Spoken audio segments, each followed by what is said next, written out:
Business is messy and unpredictable. Sometimes lonely. So lonely. So lonely. And inspiration can often come from really weird places. We pick up where the bullet point blogs and the highlight reels leave off. We start with the stories. Welcome back to So Here's My Story. I'm Jody. I'm Elliot. And I want to jump right into talking about the group. Yes. Facebook group.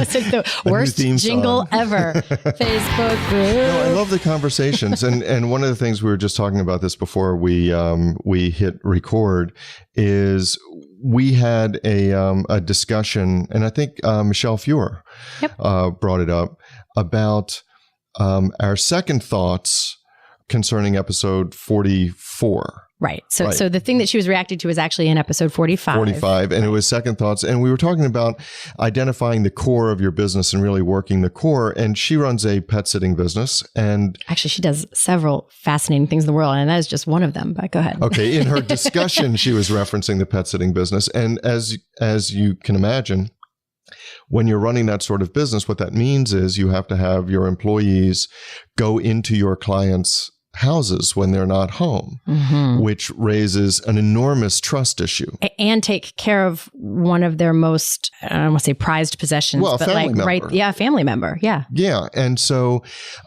trust has to be, and as soon as she mentioned it, I was like, of course, trust has to be just her number 1, 2, and 3 priorities. Yeah. It doesn't matter how well I'm like making air quotes, walk dogs or feed them. Like that is like, while that might seem like the core competency of your business, like taking care of pets, it's not that it's not important, but it actually, you don't even get to that part if you're missing the trust bit. Yeah. And so it was fascinating to me how she, of course, identified that. And then the steps that she takes, I'm sure she only gave us the tip of the iceberg in the group, but the steps that she outlined in the discussion in the Facebook community about having identified her core, how she has to work her core every day. And I think that's really cool. No, it was a great conversation. That's why I love this Facebook group so much. Like we do second thoughts occasionally. That just hints at like the number of times I'm driving. I think, oh, that's another thing I want to say, or that's another. So there in the Facebook group, we get to have second and third and fourth and 97th thoughts about things and actually have a conversation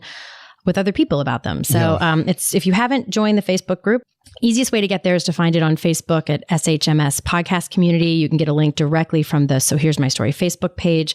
You can also text the word story to 345-345. That also now works in Canada. And that will get you both on our list to get the very special never released episode, as well as a link to the Facebook group directly. So that's another fast way to get there. Excellent. But one quick note on episode 44. I know we mentioned this before, but I'm going to keep mentioning because it came up in the group again. There was a weird technical glitch when we uploaded episode 44. And so for a period of time, iTunes especially had a repeat of episode 43 as 44. We fixed it. Everything is fine, but it appears that some platforms that like download initially and then don't update still have 43. So point being, if you click on episode 44 and it's a repeat of 43 and you're not hearing an episode about strengthening your core, you can either reach out to us or just try re-downloading. It should straighten up, but it's a really good episode. So I'd be bummed if people miss it. So do find that one. Okay. All right. Do you want to thank our sponsors? I do. As always, like to thank Tom Loveland at Mind Over Machines, Cat's Copy, the architecture firm of GWWO, and Marycraft Staffing and HR Solutions. Perfect. One last thing before we jump into your story that I just forgot. If you are enjoying this podcast, please take a moment to share it with your friends, post it on social media. We truly are trying to create a community here. This occurred to me because I was like, the reason I love the Facebook group is that we are getting to create a community of people who are having meaningful conversations, and growing that community is something that is really meaningful to us. Yes. So if you get value out of this, if you find yourself thinking about it when you're long after you're listening, then please share it with some other people. Invite a few more people to the party. So. Yep, absolutely. All right, off we go. Okay. So here's my story, and it was brought to my attention again for like the 5,000th time in my career when I had a client tell me that he wanted me to draw up this agreement. And it was an agreement with somebody he considered friendly on the other side. They weren't friends, but it was a certainly business friendship. But it was for a lot of money. And there were a lot of things that, if they went wrong, could go very, very wrong. He was betting big on his business, but it was a friendly relationship. And so he said, I really need to be protected on these things, so we need a contract, but I really need you to just keep it short.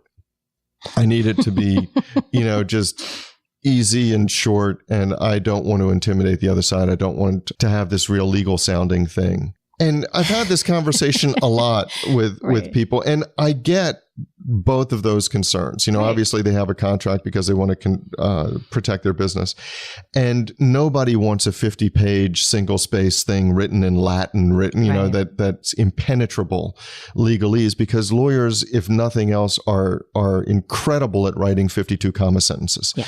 So I get all of that. They then also don't feel very meaningful. Like you don't even know, you're like blah, blah, blah, blah, blah. Right. It's the opposite of communication. Right. So I learned, but I had to have this conversation just recently, and that's what brought it to mind. Early on, I would try to serve both of those masters, and it didn't work out well. And finally, because I think the thing was, I was really nervous about going to a client and saying, I can't do what you want. You got the wrong guy, or I'm just not able to meet your needs in that way. But at this point, I was able to sit down with them and say, look, we can do a lot towards simplifying things. We can eliminate the 52 comma sentences. We can take out the legalese. We can put more white space in. We can have headings that make sense as opposed to just these Latin phrases or whatever. So we can bring it down so that a real person can understand it and see how the sections are organized and how it makes sense. But what I can't do is create a 1.5 page document that includes the signature lines and protect you on a $25 million project. I can't do that. Right. And so we got into a discussion of priorities, which are, you've come to me with several priorities, two in the foremost, and they are, one is protect my business, and one is make it simple. And you can say protect my business and protect the relationship, but it's really make it simple. And it reminded me of how I've heard this in the context of software development, where software developers will say to their clients, and some website and graphic designers will say this too, they'll write 3 words on the board, and it's simple, fast, and cheap. And they'll say, pick 2. Right. Because if you want it fast and simple, or fast and easy. I've seen a similar thing with in business in general, like high quality, fast and cheap. Right. So right. So if you want it high quality and fast, it ain't going to be cheap. If you want it cheap and fast, it ain't going to be high quality. Right. And because we're talking about business, while we're talking about 3 things, the word binary doesn't quite work, but I think of it almost more like it's still a pick 2, but I think of it almost more like a stereo equalizer. It's not like you have to say, okay, well, it will be incredibly complex, and but but there's a context. Right. You can dial it down like a stereo equalizer. You can't have them all at 10. Right. So in contracts, which is where I started, I can say it's not going to be a 50-page single-space contract written in Latin, and we can dial it down in context so that it's an easy-to-understand thing, but that thing is still a legal document. Yeah. And it has real legal enforceability to it. It has the thou shalt nots. It has the penalties. It has all of these things that spell out what happens if you breach, because when you're writing a contract, there are going to be terms that detail the worst case scenario. Here's what happens in a breach. And that's not warm and fuzzy. And I get all of that. Well, so there's a couple things I hear in there. I think, gosh, I have like 5 thoughts all at once here. one thing I hear in there is the priorities. I hear a lot about expectations, but part of it is defining the expectations. Like, because I think sometimes where these things can go sideways is when no one's really taken the time to get really clear on what they mean by something. And therefore you're setting yourself up for disappointment or fall down later. So you said we want to protect our business. Well, what does that even mean? Protect from what specifically? Because if you're trying to protect it from everything, then yeah, it has to be huge. But maybe they have one big concern. Well, okay. So that's a huge issue. You're right. You have to be speaking the same language. So in other words, I'll say to my clients, all right, let's tell stories about your worst case scenario. What happens? What a shock that you involve stories. Yes, yes, I know. Imagine it's that. Completely out of character. But what happens? What's your nightmare scenario? What happened in your nightmare scenario? And I crack a joke about that, but I don't want to skip over the value of that, because I do something very similar in the work that I do a lot to get to the real truth of things. This is a really valuable tool of putting somebody's brain into story time, because because it tends to get more to the real nugget truth of what they're worried about, versus if they're using the part of the brain where they're trying to talk to a lawyer, they're going to keep sort of skimming this top, and it's not going to have a lot of depth to it. You're not going to be able to like physically feel what they're worried about. Whereas if they tell a story, you're like, oh, okay. Right. And right? So I use actual story prompts, and I'll put them in the place. I'll say, okay, you're entering your team meeting. It's the team meeting for this particular project that the contract is about. Everybody's sitting down at the table. You have your cup of coffee. You've finished all the small talk. Everybody looks at you and you say, guys, the worst thing just happened on this project. Or we have a real problem on this project. Now, finish that story. Yeah. And so they a lot of times they start talking without thinking, and what comes out is whatever that issue is. And then we can really develop those themes and we can protect them from those things. You're right. We can't protect from everything, but we can identify their priorities. And then the second part of it is when they say simple. Right. So that's their other priority. Right. It's simple to me might be an easy to read contract. Sure, it's 15 pages, but it's easy to read, well organized, understandable, doesn't use legalese. It's spelled out in real sentences. Simple to somebody else, if they see 15 pages, it could be 15 pages of Goodnight Moon, but they're like, it's 15 pages. Right. I'm not reading 15 pages. So you have to define simple in whose view. Is it in the context of a legal document, or is it in the context of just as simple as a conversation over a beer? Well, and I'll add another layer to that. Sometimes they've picked, and when I say they, I mean, we do these exact same things. Sometimes you pick a word like simple because it's an acceptable, or it feels more acceptable, when what you really mean is I don't want to get their hackles up.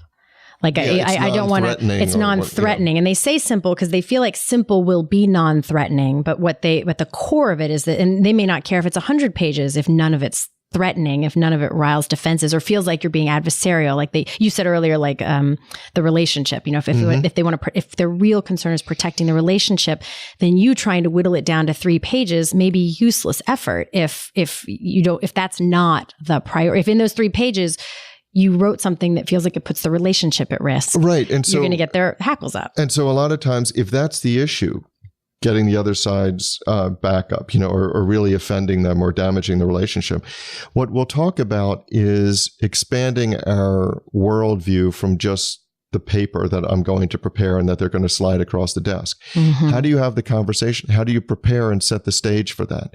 Because I find that clients who are worried about this, how the other side will react, if they pave the road and they call up and they say, look, I talked to my lawyer about this, and what I realized in that discussion is this is what's keeping me up at night. Mm-hmm.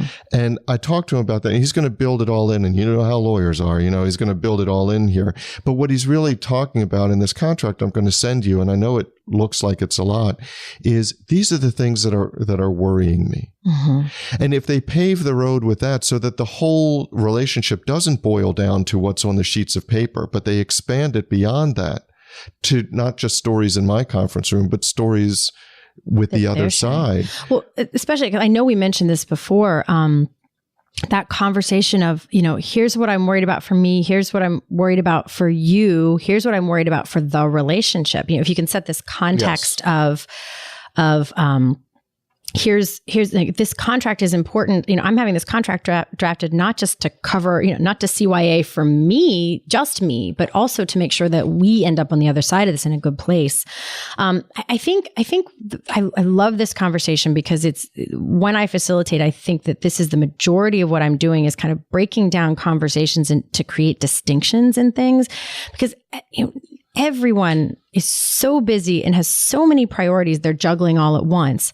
This is a not from a business example, but it was just this past weekend. We were all, my grandmother passed away a little over a month ago. And we needed to do a work weekend at her house to help clean some stuff out, to possibly paint, to do some things there.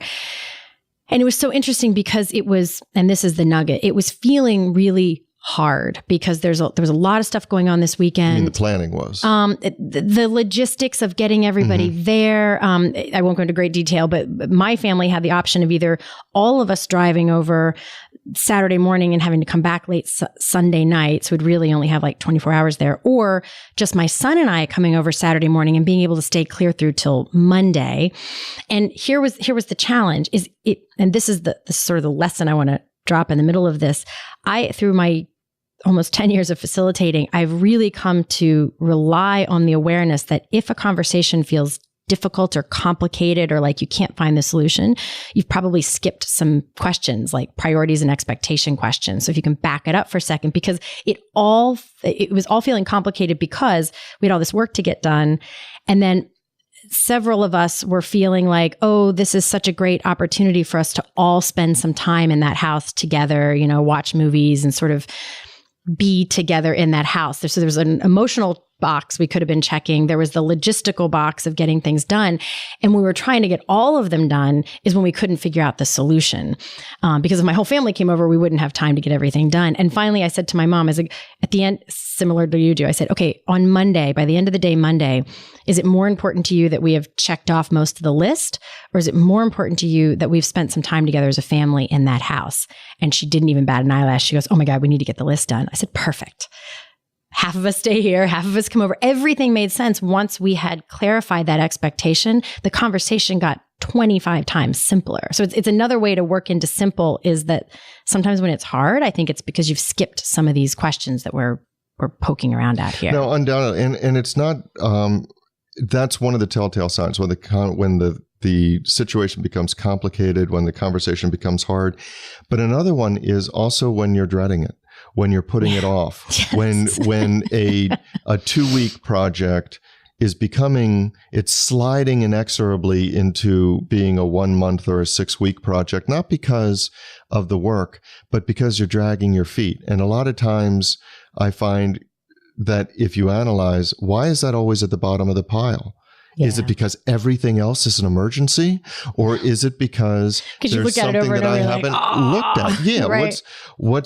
What's the issue? And so one of the other things that I tell my clients when I try to identify what their priorities are, is also to prepare for that conversation with the other side, is to kind of identify theirs. And in doing so, I've started referencing the Netflix series Stranger Things. Mm-hmm. So I love when you mention something, and I've a lot of times you'll mention something like, "Oh, I know where he's going with this," and then there are times where I'm like, "This will be interesting." Have you seen Stranger Things? Yes. Okay. Yes. So Stranger Things, I'm not giving anything away. Stranger Things, one of the primary emphases of the show, the baseline of the show is based on something called the upside down. Mm-hmm. And in the upside down, the way it was explained is if you picture a tightrope walker, that tightrope walker is putting one foot in front of the other. He or she is just on that top surface of the tightrope. That's all they can see. That's the one plane of existence that matters to them. Their concentration is focused on that one point. That and their incredibly sweaty hands. Yeah. But they don't have to grip anything, so they're just one foot in front of the other on that one plane. But if it's not a tightrope walker, if it's a bug, well, a bug doesn't necessarily just see that one plane because a bug can go upside down. A bug can go to the side. So even on that tightrope, for a bug, the other planes of that rope become real. Just as available. Yeah. And so when I talk to my clients about preparing for the conversation, I talk about the upside down because that's where their customers are. Their customers are viewing the world from the upside down, where you might fear reverberations in your world. You know, when they make moves on the upside down, you might feel the tightrope or the wire tremble somewhat, but you're not necessarily seeing the same plane in front of you that they are in front of them. And so the key to very successful conversations and negotiations is the ability to be conscious of and perceive the texture of the upside down, because that's where your client is. So I ask, well, okay, if they walked into their team meeting and said, geez, the worst thing just happened to us, what would it be? What does the terrain look like from the upside down? And so if you identify your client's priorities, you can not only approach the conversation with a great deal more empathy, but you can get more buy-in in an agreement that works for you. In my world, it's the agreement that we're talking about, but in an agreement, in a scenario, in a project, in a deal that works for you because both sides feel that they've been seen. Yeah. And I'm curious about something, because one place I feel like these things can go really sideways is there are the things that people genuinely, legitimately care about, and they're wanting to protect, both from the protect things from going wrong, but also protecting good things from dissolving. But, and then there's something about getting into agreement zone where it's not always about greed, but it is all about these sort of shoulds. Oh, well, I should do this. I should protect that. And I should. So do you find that getting people into the sort of you've seen what I really care about space, does that help keep them? I mean, I'm sure it doesn't keep them completely out of that. Because there is a weird thing like where people are like, oh, well, while you're at it, you should, do this or do that. You should be getting this, you should be getting that. So you always have that kind of influence. But do you find that helps sort of counterweight that, or? I do. I find that it focuses. I find that it doesn't completely eliminate those cards from the deck, but it puts the cards farther down that should be farther down. Recognizing that, okay, now that you've addressed the things that are really keeping you up at night, the things that you define as the big headlines in keeping my company safe, at some point, your second priority of, well, let's keep this simple, takes over, and you say, you know what, there are these other things lower down on the list. In order to get to them, now my contract has to go to 25 or 35 or 45 pages, and it has to get really complicated. This is where I'm going to be able to sleep with the risk. I'm going to be able to manage the risk. And so you allow your other priority to start coming to the fore because you've dealt with the things on top. So the stories help you get the deck in order. I like that. Get the deck in order because there's something else about contracts that I always sort of, come back to, which is somebody said to me, it may have actually been you quite a while ago, that the thing to remember is by the time you have to pull out the agreement to, there's two sort of, I think that people think about agreements in 100% the wrong way a lot of times. They imagine it sort of with them all the time, where I think the actual value of it is at the very, very beginning and at the very, very end. So by the time you pull out the agreement to settle the difference, you've kind of already lost, or not necessarily lost, but things have already gone awry. If you have to pull out the agreement of like, well, it says XYZ here, it means the communication has broken down, almost certainly. Yeah, it has broken down. But so let me just finish that because I want to come back to, I think the value of it is like you're saying here, people have a weird sort of like, well, if we have an agreement in place, that'll keep everything from going wrong. And it's like, no. It's the conversation about what you truly care about and what your real priorities are, and having those, you and I saying, okay, what would keep this from going off the rails is XYZ, is the part that then helps to keep it off the rails. The fact that it's in the agreement is secondary, I think. I don't know. I'm not saying this very well, but well, I think it's whether or not it's in the agreement, it has to be in the formation. It has to be in the discussion. And what I think would be helpful to be in the agreement, and I've talked to my clients about that, and a lot of times they look at me like I have a third eye, which is if you've seen all of these complicated, for bigger deals, these complicated contracts, and they have like pages and pages of definitions, they define their terms. But what if you added 2 terms in there, which is, we define success as, and we define incredible out of the ballpark success as, and you define incredible out of the ballpark success as. And if you spent as much time, even half as much time negotiating or talking about how each side would define success as you spend discussing how each side defines remedy, right? Or breach or cause or any of these things, your conversation and the resulting transaction, deal, project, association will be so much stronger because you spent time on the success part. Yeah, I had some friends of friends who I got to spend a lovely evening with one night, and they were talking about how they had done something, for lack of another vocabulary word for it, was essentially like a prenup agreement. But I think much in this case, we think of prenups as, or at least I do, like if we get divorced, you do or don't get some of my stuff. That kind of like I think how most people think of contracts, like and they try to think of all the if bad things happen. And they may or may not have included in that. It's not what we were focusing on in this conversation. But they had spent some time identifying like what their relationship would look like if it was going well, like what their expectations are. And it's I don't know why that is such a unique and odd thing. I mean, I think couples daydream a lot about their time together, but they don't necessarily say like successful relationship, partnership looks to me like this, and defining what that means and setting some expectations for themselves. And they had done this in what might feel like a very contrived way that for some people might sort of take the romance out of it. But much like you're saying with contracts, aligning those expectations and getting clear on what you mean by the words, like what does simple mean? What do these things mean, so that we are more likely to be able to stay on track together. Right. And that, when you come right down to it, that is the shared priority.